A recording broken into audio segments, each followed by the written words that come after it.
छात्रों और मित्रों और विद्यार्थियों नमस्कार। आपको देखकर बहुत अच्छा लगता है। केमिस्ट्री मेरी रीढ़ की हड्डी थी। पहले भी मैंने बताया कि के को इटावा में प्रिंसिपल साहब बार बार बुला कर भूगोल ले लो, केमिस्ट्री की जगह इकोनॉमिक्स ले लो, केमिस्ट्री के पीछे क्यों पढ़ो। हमने कि मर जाएंगे, केमिस्ट्री नहीं छोड़ेंगे। अंततोगत्वा हमको केमिस्ट्री जो है सारी रात जाग के लिख के हमारी समझ में आई। थोड़ी थोड़ी हमने रिएक्शन लिखे और वो धीरे धीरे उसने हमारा साथ देना शुरू कर दिया। आज वही केमिस्ट्री जिसने हमें एमएससी बॉटनी में टॉप कराया। तो मैं छात्रों को कहना चाहता हूँ कि बायोलॉजी बिना केमिस्ट्री के बेकार है। केमिस्ट्री जो है वो बैकबोन है, जिसे आप बायोकेमिस्ट्री कहते हो। बिना केमिस्ट्री के आप कोई भी स्ट्रक्चर, कोई भी फंक्शन आप नहीं बता सकते। केमिस्ट्री है तो सेल है, केमिस्ट्री है तो न्यूक्लिक एसिड है, केमिस्ट्री है तो सेल मेम्ब्रेन है, केमिस्ट्री है तो जीन है, और केमिस्ट्री है तो लाइफ है। आपको पता है दुनिया में केवल एक ही प्रोसेस है, फोटोसिंथेसिस, जो इनऑर्गेनिक केमिस्ट्री को ऑर्गेनिक केमिस्ट्री में कन्वर्ट करता है। याद रखिएगा, लाइट की उपस्थिति में क्लोरोफिल एक ऐसा पिगमेंट है, photosynthetic chlorophyll a universal pigment, जो इनऑर्गेनिक केमिस्ट्री को ऑर्गेनिक केमिस्ट्री में कन्वर्ट करता है। यानी CO2 और H2O दो आपके इनऑर्गेनिक रॉ मटेरियल है, और उधर आपका ग्लूकोज बनता है ऑर्गेनिक। तो आइए चलते हैं केमिस्ट्री में। आपके NCERT में नीट के लिए एक पूरे पेज पर जो है ये देखिए आपके सारे डायग्राम बने हुए हैं। तो आज हम आपको इन डायग्राम के बारे में ही बताने जा रहे हैं। कभी कभी क्या होता है, वो पूरे मैथ्स में आपके डायग्राम बना देते हैं और फिर उसमें बताते हैं ये कौन सा है कौन सा है। इसलिए बहुत ही अच्छी तरह से इन स्ट्रक्चर का अध्ययन, डायग्रामेट का आप करिए, और हम आपको ऐसे समझाएंगे कि आप कभी गलत नहीं करेंगे। ठीक है, तो याद रखिए, लिखा हुआ अपने बाप का हमेशा याद रखिए। ठीक है, नो रट्टाफिकेशन।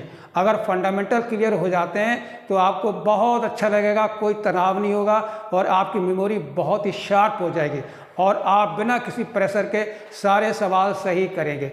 आइए हम ले चलते हैं आपको 8वीं वीडियो कैसेट है। ये देखिए, पहले आपको डायग्रामेटिक माइक्रोमॉलिक्यूल या बायोमॉलिक्यूल के बारे में बता रहे हैं। आपके सामने हमने बनाए हुए हैं, हेक्सोज में आपका ग्लूकोज है, ठीक है, और आपका फ्रक्टोज है। अब समझने वाली बात है कि सवाल कितने अच्छे अच्छे होते हैं। हेक्सोज का मतलब होता है 6 कार्बन, ठीक है, और फॉर्मूला आपको पता है 6H12O6, ठीक है।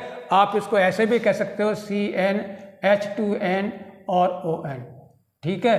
तो इस तरह से जो है रिप्रेजेंट हेक्सोज है ये, ठीक है। इसमें आपके 2 एग्जाम्पल हमने आपको दिए हैं, एक दिया है ग्लूकोज और एक दिया है फ्रक्टोज। ग्लूकोज का डायग्राम और फ्रक्टोज का डायग्राम, ठीक है। अगर 6 मेंबर्ड रिंग है तो पायरेनोज रिंग है, अगर 5 मेंबर्ड रिंग है तो फ्यूरेनोज रिंग है। ग्लूकोज में आपका पायरेनोज रिंग है, 6 मेंबर्ड रिंग है। 6 मेंबर्ड में 5 कार्बन और 1 ऑक्सीजन, 5 मेंबर्ड में आपके 4 कार्बन और 1 आपका ऑक्सीजन है। आइए देखिए कैसा। ये आपका पायरेनोज 6 मेंबर्ड रिंग है। पहला कार्बन आपका ये है, दूसरा ये है, तीसरा ये, चौथा 5। कोई दिक्कत नहीं है। 5 छठा कार्बन जो है आउट ऑफ रिंग है, इसलिए आप देख सकते हैं ये ग्लूकोज का डायग्राम आप कभी गलती नहीं करोगे। जब भी आप कभी ग्लाइकोसिडिक बॉन्ड बनाओगे पॉलीसैकेराइड में, डाईसैकेराइड में, ऑलवेज रिमेंबर ये पहला कार्बन ही आपका जो है ग्लाइकोसिडिक बॉन्ड में यूज होगा। अगला वाला कौन सा हो सकता है वो आपको बाद में बताएंगे। तो ग्लूकोज का पता लग गया, यही आपकी जो है पेरेंट जो है बायोलॉजिकल फ्यूल है। इसके बगैर कोई ग्लाइकोलिसिस नहीं, इसके बगैर कोई एनर्जी नहीं। पूरे लिविंग वर्ल्ड में केवल यही जो है चुना गया जो आपका एनर्जी भी देता है और स्ट्रक्चरल आपके कंपाउंड भी बनाता है। और आइए देखिए इसको, ग्लूकोज को, ठीक है। तो ये स्ट्रक्चर आपका क्लियर हो गया। आपका 6 मेंबर्ड आपके रिंग हो गई, 5 आपके कार्बन और 1 आपका ऑक्सीजन, ये रहा, ठीक है। अब हम कीटोज की बात करें, क्योंकि इसमें जो है एल्डिहाइड ग्रुप होता है इसलिए इसको एल्डोज कहते हैं, और फ्रक्टोज में कीटो ग्रुप होता है इसलिए इसको कीटोज कहते हैं। और आइए फ्रक्टोज को भी देखिए जी, ये कीटोज है, ये भी आपकी हेक्सोज है, और इसमें आपका जो है एक देखिए 1 2 3 4 5 मेंबर, यानी 4 कार्बन और 1 ऑक्सीजन है। इसमें पहला और लास्ट वाला कार्बन जो है आउट ऑफ द रिंग है, तो ये आपकी फ्रूट शुगर भी कहते हैं, फ्रक्टोज कहते हैं। तो ये दोनों डायग्राम मैंने आपके बना के दिखाए हुए हैं।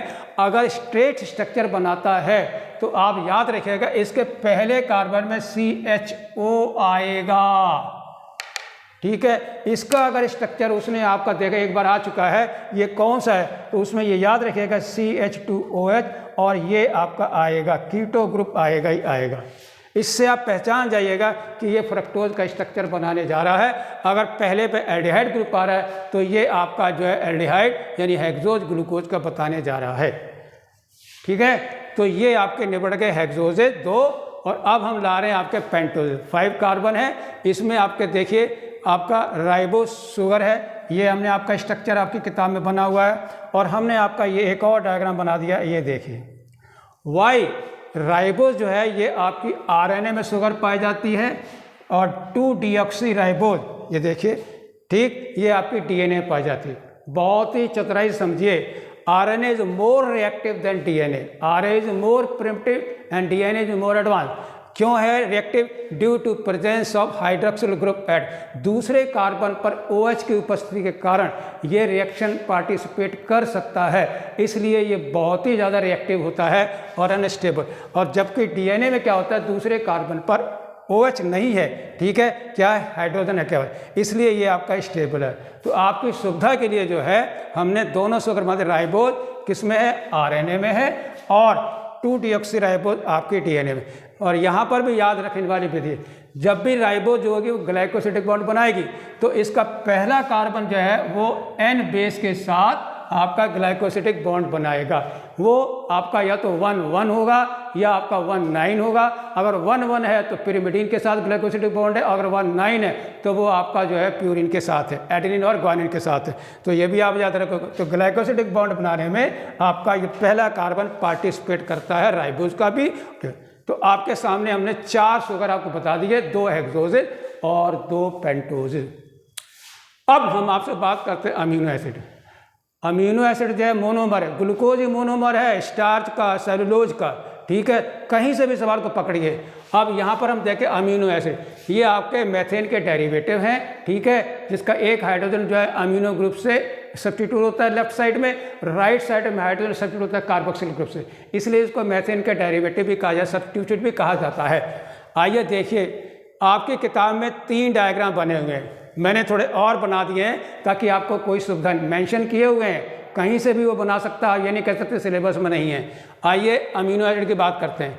जब भी कभी देखें ग्लाइसिन जो है, ग्लाइसिन जो है पहला सवाल सिंपलेस्ट अमीनो एसिड है, ऑप्टिकली एक्टिव नहीं है क्योंकि इसमें किराल एटम नहीं है, 4 डिफरेंट ग्रुप इसमें फंक्शनल अलग अलग नहीं है, 2 हाइड्रोजन है, और ये सिंपलेस्ट अमीनो एसिड है।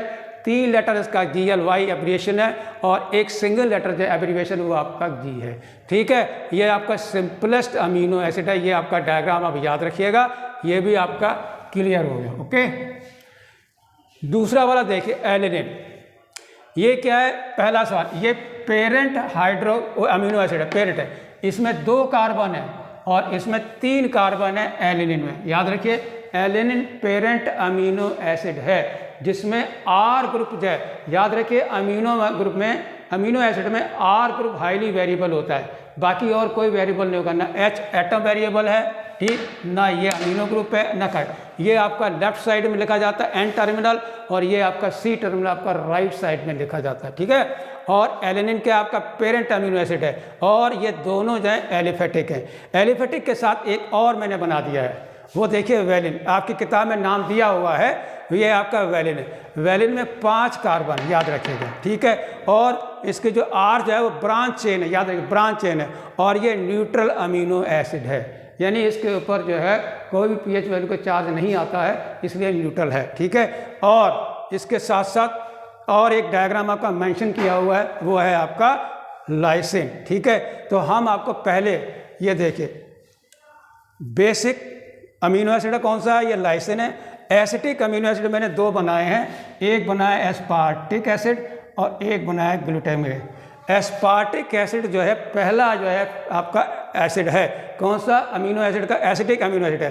क्यों एसिटिक अमीनो एसिड है, क्योंकि इसके आर में जो है एक्स्ट्रा कार्बोक्सिलिक ग्रुप उपस्थित है। ये देखिए extra, due to the presence of extra carboxylic group attach to alpha carbon it is acidic in nature. ये दोनों न्यूट्रल कर देगा, ये आपका नेगेटिव चार्ज रहेगा। तो पहला एस्पार्टिक एसिड है, इसमें 4 कार्बन है और 3 लेटर एब्रिविएशन ASP है और सिंगल लेटर आपका D है। ये आप गलती नहीं करोगे। काफ़ी सवाल मैंने इसमें जोड़ दिए हैं। दूसरा देखिए ग्लूटामिक एसिड, ये ग्लूटामिक एसिड है, 5 कार्बन है, इसमें कितने 5 कार्बन है, एक्स्ट्रा एक मैथिल ग्रुप बढ़ जाता है, ठीक है, और इसमें भी आपका एक्स्ट्रा कार्बोक्सिलिक ग्रुप है, ये आपका ग्लूटामेट है, ठीक है। 3 लेटर वाला इसमें GLU और सिंगल लेटर वाला आपका E है। तो इसका ये भी सवाल आपका निपट गया। ओके, इधर आइए, वैलिन मैंने बताया था आपका ब्रांच, आपका चेन R कैसा है, ब्रांच चेन है, ठीक है, ये याद रखिएगा।